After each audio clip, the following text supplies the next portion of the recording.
জাতিসংঘের সদর দপ্তরের সামনে আওয়ামী দোসররা যেভাবে সন্ত্রাসী কার্যক্রম করছে আমরা তার প্রতিবাদ এবং নিন্দা জানাই। করে মিছিল করেছে, এই দায়ভার অন্তর্বর্তী সরকার এড়াতে পারে না।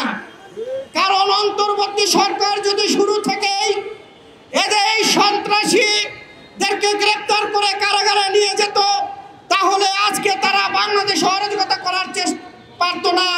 আজকে দেশের বাইরে যেইভাবে অরাজকতা করছে, জাতিসংঘের সদর দপ্তরের সামনে আওয়ামী দোসররা যেভাবে সন্ত্রাসী কার্যক্রম করছে আমরা তার প্রতিবাদ এবং নিন্দা জানাই।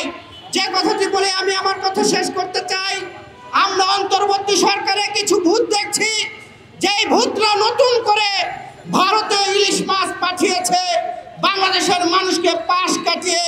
শেখ হাসিনা বলেছিল ভারতকে যা দিয়েছি ভারত সারা জীবন মনে রাখবে, কিন্তু আমরা নতুন করে ভেবেছিলাম 5ই আগস্টের পরে দিল্লির সঙ্গে যত চুক্তি ছিল সকল চুক্তি এই সরকার বাতিল করবে।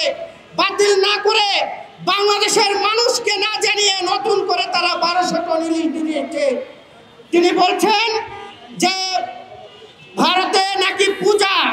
আমরা বলতে চাই আমাদের যখন ঈদ উদযাপন হয় তখন তো আমরা ভারতের থেকে পাঞ্জাবি পাই না, তখন তো আমরা ভারত থেকে টুপি পাই না।